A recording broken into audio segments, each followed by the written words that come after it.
Shalom, puji Tuhan. Kita akan masuk ke dalam renungan pada pagi hari ini mengenai kaki dian atau menorah. Mari sebelumnya kita tundukkan kepala, kita berdoa. Tuhan Yesus, terima kasih. Hari ini kami mau belajar untuk mengenal lebih dalam lagi mengenai isi hati-Mu Tuhan. Biarlah Engkau berbicara melalui hamba-Mu, urapi setiap daripada kami, baik yang Kau pakai untuk membicarakan maupun mereka yang mendengarkan firman Tuhan, supaya firman itu boleh menjadi bagian dari kehidupan kami. Terima kasih Tuhan Yesus. Kami mengucap syukur, kami berdoa di dalam nama Yesus. Haleluya, amin. Puji Tuhan. Kaki dian atau menorah, ya, kita bayangannya itu saudara bisa lihat di PPT yang di depan itu adalah seperti ada 7 kaki, ya. Setiap ujungnya itu ada kayak kelopak. Nanti kita akan baca di Alkitab, ya, bagaimana dibentuknya. Atau mungkin kita langsung baca aja di Keluaran 25 ayat 31, dikatakan mengenai kandil. Haruslah engkau membuat kandil dari emas murni. Jadi kaki dian itu dari emas murni, ya. Diperlukan 1 talenta. Saudara tahu 1 talenta itu 34 kilo, saudara. Loh, kenapa Pak kok banyak 1 kaki dian? Kaki diannya bukan 1, saudara. Kaki diannya itu 5 sebelah kiri, 5 sebelah kanan. Jadi itu 10 jumlahnya. Totalnya 1 kaki dian punya 7 cabang, 7 ujung, ya. Dikatakan dari emas tempatnya harus kandil itu dibuat, baik kakinya, baik batangnya, kelopaknya dengan tombolnya dan kembangnya haruslah seiras dengan kandil itu. 6 cabang harus timbul dari sisinya, ya. 1, terus keluar 6 lagi, ya, jadi 7. 3 cabang kandil itu dari sisi yang 1, 3 cabang, saudara bisa lihat di PPT-nya, 3 cabang dari sisi yang lain. 3 kelopak yang berupa bunga badam pada cabang yang 1 dengan tombol dan kembangnya, dan 3 kelopak yang serupa pada cabang lain dengan tombol dan kembangnya. Demikian juga kau buat ke 6 cabang yang timbul dari kandil itu. Pada kandil itu sendiri harus ada 4 kelopak bunga berupa bunga badam dengan tombolnya dan kembangnya. Juga harus ada 1 tombol di bawah sepasang cabang yang pertama yang timbul dari kandil itu, dan 1 tombol di bawah yang kedua, dan yang 1 tombol di bawah yang ketiga. Demikianlah juga kau buat ke 6 cabang yang timbul dari kandil itu. Tombol dan cabang itu harus timbul dari kandil itu, dan semuanya itu haruslah dibuat dari sepotong emas tempaan yang murni. Jadi ini emas murni, saudara. Ini penting sekali. Kenapa? Karena emas itu, kemurnian emas itu menunjukkan kekudusan dan kemuliaan Tuhan. Itu menunjukkan emas itu ya Tuhan. Jadi karena murninya itu adalah gambaran daripada Tuhan. Nah, haruslah kau buat pada kandil itu 7 lampu, dan lampu-lampu itu haruslah dipasang di atas kandil itu sehingga diterangi yang di depannya. Jadi kayak tempat lilin ada cahayanya, dan itu harus selalu menyala, saudaraku. Sepitnya dan penantinya haruslah dari emas murni. Dari 1 talenta emas murni haruslah dibuat kandil itu dengan segala perkakasnya. 1 talenta itu 34 kilo, ya. Dan ingatlah bahwa engkau membuat semuanya itu menurut contoh yang telah ditunjukkan kepadamu di atas gunung.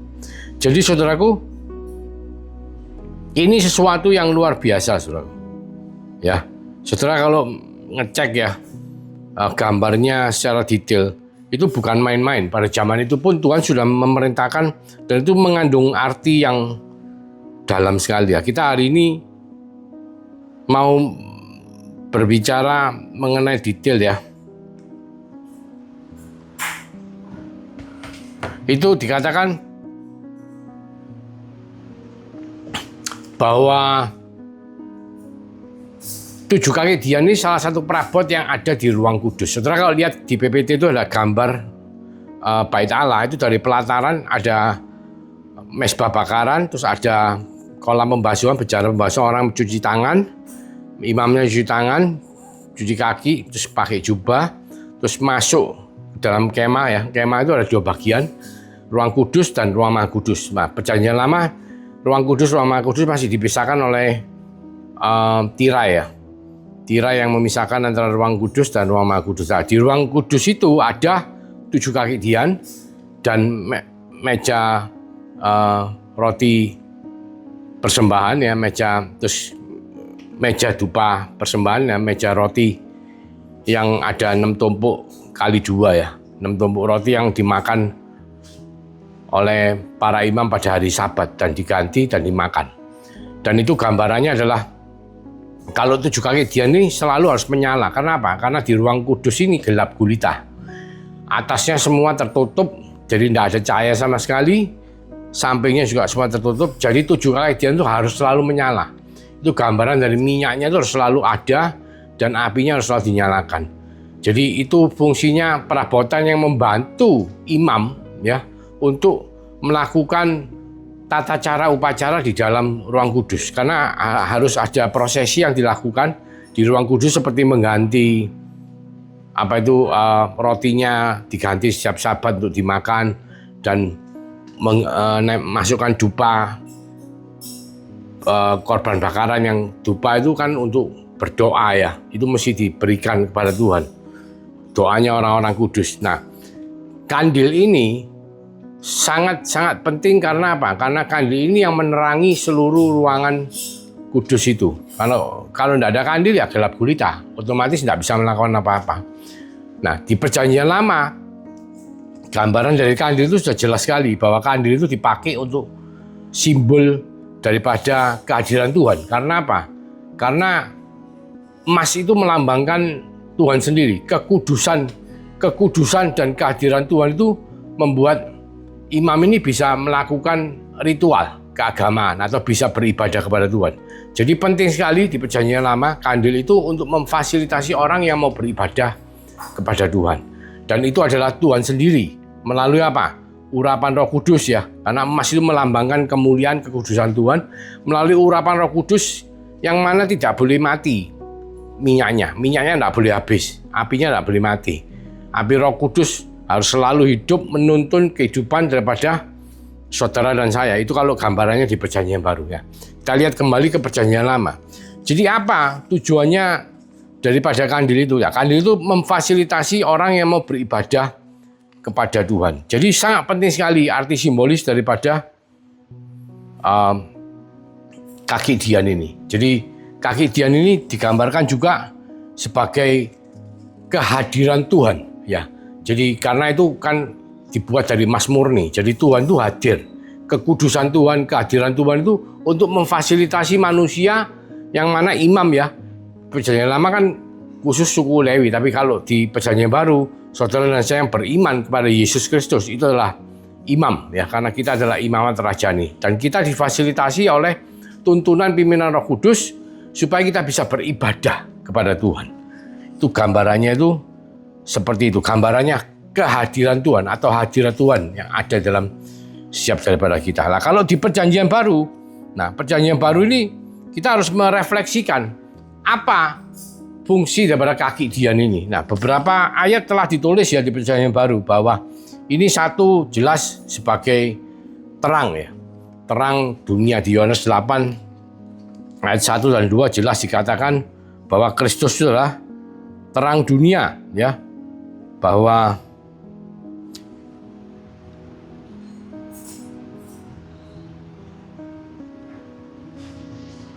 Yohanes 1 ayat 8 dikatakan, ia bukan terang itu, tapi ia harus memberi kesaksian tentang terang itu, terang yang sesungguhnya yang menerangi setiap orang sedang datang dalam dunia. Ia telah ada dalam dunia dan dunia dijadikan olehnya, tetapi dunia tidak mengenalnya. Ia datang kepada pemilik kepunyaannya, tetapi orang-orang kepunyaannya itu tidak menerimanya. Tapi semua orang yang menerimanya diberinya kuasa supaya menjadi anak-anak Allah, yaitu mereka yang percaya dalam namanya. Orang-orang yang diperanakkan bukan dari darah ataupun dari daging, bukan pula secara jasmani oleh keinginan seorang laki-laki, melainkan dari Allah.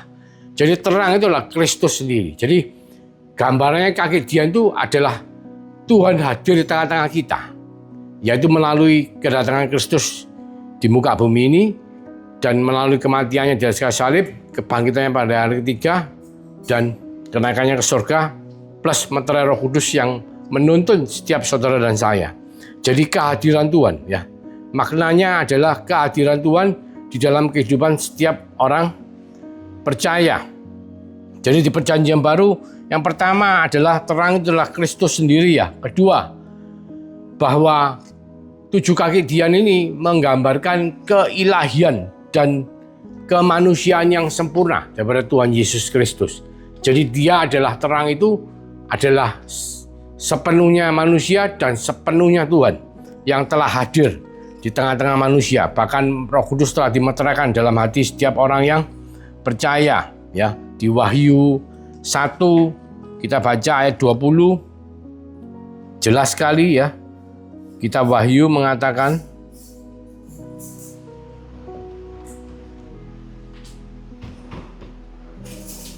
dan rahasia ketujuh bintang yang telah kau lihat pada tangan kananku dan ketujuh kaki dian emas itu, ketujuh bintang itu ialah malaikat ketujuh jemaat, dan ketujuh kaki dian itu ialah ketujuh jemaat.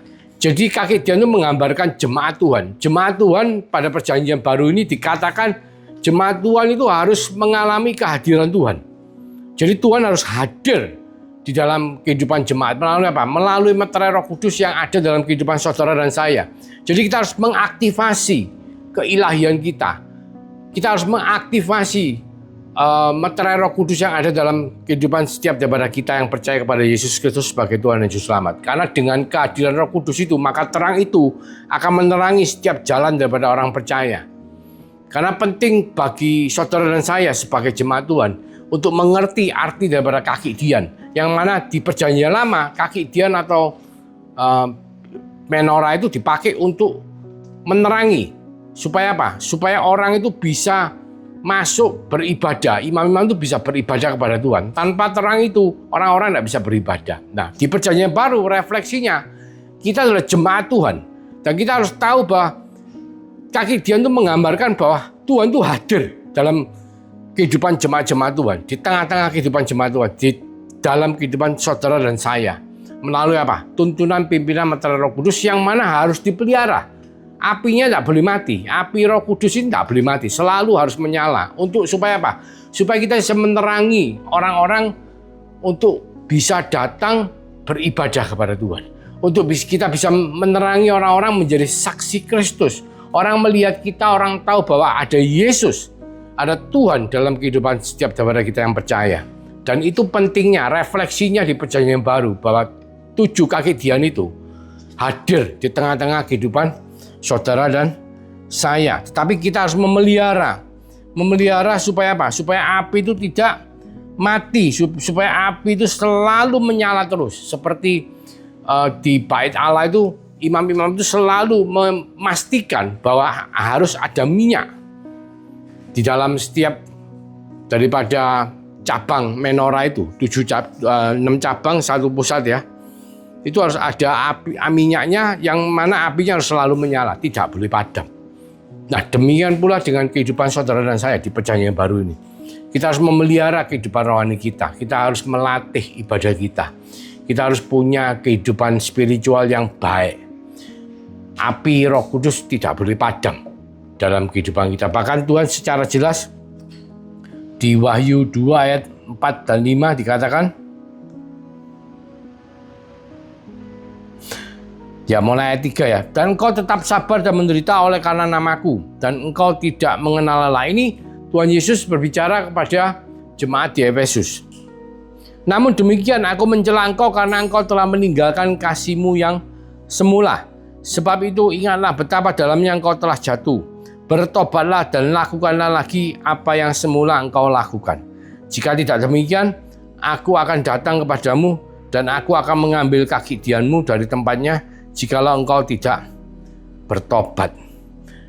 Ya, jadi saudara dan saya harus merefleksikan gambaran daripada menorah. Menorah itu adalah sebuah perabot di dalam bait Allah, di ruang kudus yang dipakai oleh Tuhan, di mana Tuhan sendiri menggambarkan menorah sebagai bentuk wujud dari kehadiran Tuhan dengan emas, dibuat dari emas murni dan dengan api yang selalu ada minyak yang memberikan api itu selalu menyala setiap saat untuk menerangi, menjadi terang. Sehingga orang-orang bisa melakukan, imam-imam itu bisa beribadah, ya bisa mengganti roti persembahan, bisa mengganti mezbah dupa bakaran, supaya apa? Supaya doa-doa orang kudus tetap bisa dipanjatkan, supaya makanan rohani atau roti hidup itu bisa selalu disediakan menjadi makanan bagi setiap daripada kita. Demikian pula hari ini, saudara, di perjanjian baru. Refleksinya adalah apa? Gambaran dari 7 gereja, 7 kaki dian, itu adalah saudara dan saya sebagai jemaat Tuhan. Di mana Tuhan harus hadir di dalam kehidupan setiap daripada jemaat Tuhan, gereja Tuhan. Supaya apa? Supaya menuntun, memberikan terangnya kepada kehidupan sekeliling kita, ya, kepada orang-orang yang mau beribadah kepada Tuhan, memberikan saksi teladan pada mereka untuk melihat bahwa kita sebagai anak-anak Tuhan ini memang ada Tuhan dalam kehidupan kita, sehingga mereka bisa beribadah kepada Tuhan, sehingga mereka bisa mulai berdoa kepada Tuhan, datang kepada Tuhan. Tujuannya adalah itu. Nah, apabila kita melihat hari ini, sudahkah kehidupan kita itu merefleksikan apa yang Tuhan katakan mengenai menorah? Karena menorah adalah jemaat dan kita semua adalah jemaat. Sudahkah kita menjadi terang? Sudahkah kita memfasilitasi seperti yang Tuhan mau? Kepentingan daripada orang-orang untuk bisa datang kepada Allah dan beribadah kepadanya. Memberikan contoh sebagai teladan untuk supaya orang bisa melihat kita, tahu bahwa Allah hadir di dalam kehidupan kita, supaya mereka bisa beribadah dan datang kepada Tuhan. Dan yang ketiga yang tadi dikatakan adalah apa? Apabila kita kehilangan kasih mula-mula, kita harus bertobat, saudaraku. Karena apa? Saudara tentunya tahu kan, orang kalau pertama kali jatuh cinta itu kasih mula-mula itu gimana? Menggebu-gebu, selalu mencari Tuhan. Saya dulu pada waktu awal di zaman Tuhan 2007, saya itu tidak selalu mencari ibadah. Pada waktu itu memang tidak senyaman sekarang, dalam arti begini, saudara. Kalau hari ini kita mau ibadah, kita tidak usah ke alamat ini, ke alamat itu, tapi kita cukup buka YouTube, kita cukup melihat khotbah daripada atau ibadah online daripada para gereja dan para hamba Tuhan yang ada tersedia di sosmed ya, di YouTube ya. Tetapi zaman itu tidak ada, saudaraku. Jadi otomatis kita harus pindah dari satu tempat ke tempat lain. Itu saya lakukan. Setiap hari saya selalu cari tempat untuk beribadah. Cari hamba Tuhan, mungkin mau belajar mengenai apa, mengenai keluarga. Cari hamba Tuhan yang memang spesialnya di pelayanan keluarga. Mungkin mencari hamba Tuhan yang mungkin pengajaran atau yang nubuatan atau yang kesembuhan. Ya, itu cari terus. Punya rasa haus dan lapar. Nah, Tuhan mengingatkan saudara dan saya, jangan sampai rasa haus dan lapar ini itu hilang dalam kehidupan kita. Karena apa? Karena kita sebagai kaki dian, sebagai menorah, sebagai yang dipakai Tuhan, perabot yang dipakai Tuhan untuk menerangi, itu harus selalu terkoneksi, harus selalu memelihara api dan minyak Roh Kudus supaya tetap ada dalam kehidupan kita. Jadi kita tidak boleh sampai kehilangan kasih mula-mula. Dikatakan, sebab itu ingatlah betapa dalamnya engkau telah jatuh, bertobatlah dan lakukan lagi apa yang semula engkau lakukan. Jika tidak demikian, aku akan datang kepadamu dan aku akan mengambil langkah kaki dianmu dari tempatnya, jika engkau tidak bertobat. Jadi gambarannya adalah terang itu tidak boleh hilang. Harus selalu menyala dan kita sendiri harus memelihara melalui kehidupan doa kita. Ya mungkin saudara mengatakan, loh Pak, saya ini sibuk. Waduh, ini kalau saya tidak mau kerja banyak, nanti saya tidak bisa menghidupi rumah tangga saya. Ya memang banyak orang hari-hari ini selalu punya alasan untuk membenarkan yang tidak benar. Tapi kalau misalnya bicara sibuk ya, tidak ada orang tidak sibuk ya. Cuman tentunya kalau hanya untuk berdoa saja, kita juga bisa berdoa dimanapun. Kalau dulu kita harus ke bait Allah, zaman hari ini perjanjian baru, Yesus Kristus telah mati di atas kayu salib, tirai bait Allah telah terbelah, ruang kudus dan ruang maha kudus telah terkoneksi. Sehingga apa? Kalau kita mau berdoa, sewaktu-waktu kita datang menghampiri tahta kasih karunia Allah, di hadirat Allah, kita bisa berdoa. Bisa sambil mungkin nunggu macet lampu merah, kita berdoa kepada Tuhan. Berdoa itu komunikasi, saudara. Komunikasi itu simple, tidak usah pakai ritual yang terlalu muluk-muluk. Ya, memang betul kalau ibadah di gereja ada liturginya, ya kita ikutin aturan liturgi di gereja. Tapi kalau pribadi dengan Tuhan, kita bisa seperti orang ngomong-ngomong sama Tuhan.